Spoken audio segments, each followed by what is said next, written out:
Turpinām par aktualitātēm, kas ir mūsu ikdienā. Līdz ar satraucošajām ziņām par dārgajiem apkuras rēķiniem, kas šokē daudz Latvijas iedzīvotājs, ir aktualizējies jautājums par māju siltināšanu. Daudz pārmetumu par kūtrumu šajā ziņā veltīt Rīgas vadībai. Galvaspilsētā nosiltināt vien 0,4% namu, kamēr, piemēram, Valmierā 13%. Un ne tikai procentos, bet pat absolūtajos skaitļos šādu māju tur ir vairāk. Kā to skaidrot un cik lielā mērā tā ir pašvaldības atbildība, devās skaidrot Liena Baris-Sermale. Māju siltināšanas prakse Valmierā ir ļoti izplatīta, un tie pilnīgi noteikti nav tikai skaitļi uz papīra. Pat bez īpašas meklēšanas kādu siltinātu namu šeit var atrast teju ik uz soļa.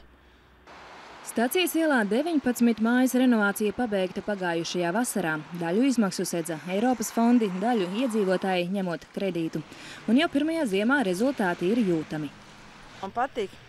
Lētāk komunāli palika, ja godīgi tā sākot. Par visu kredītu maksājumu lētāk? Nu jā, jo pagājušajā gadā ziemā man bija visdārgākais rēķins 100 lati, ja? Šogad man visdārgākais bija 70. No sākuma jau visi bija pret, ziniet, kā domāju, ka būs kredīts liels un viss tas, bet, pēc tam jau viss labi. Es domāju, ka tagad visi apmierināti.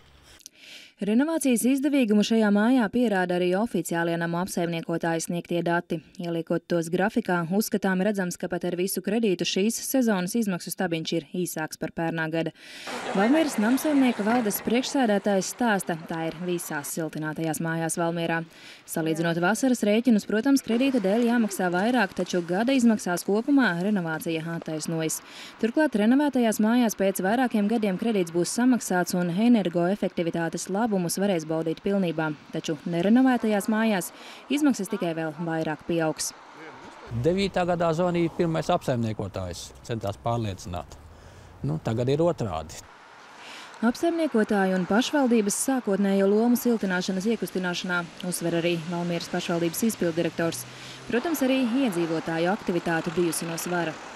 Pirmā māja Valmierā tika nosiltināta 2004. gadā, tad līdz labajiem laikiem, kā teikt, bija aptuveni 10 mājas, ja, tad vienu brīdi iestājās tāds pārtraukums, jo ļoti augstu uzkāpa celtniecības izmaksas, un tad jau cilvēki rēķināja, ka nav vairs izdevīgi, ka tās izmaksas ļoti ilgā laikā atmaksājas, bet pēc tam, kad arī tīri pavērsās arī šī Eiropas programma, un kad cilvēkiem arī tomēr skaidrojām, ka tāda iespēja, kas tiek dota, diez vai būs vēl kādreiz, kad pusi faktiski tiek atmaksāta no Eiropas līdzekļiem.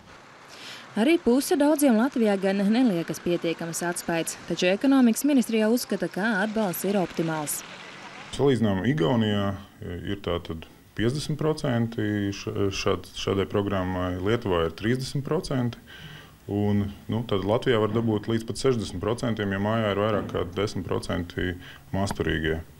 Šeit varbūt drīzāk cits aspekts ir. Nauda mums ir ierobežota, jo mēs uzliekam lielāku šo procentu, jo mazāk mājas mēs varam, tā teikt, iekustināt.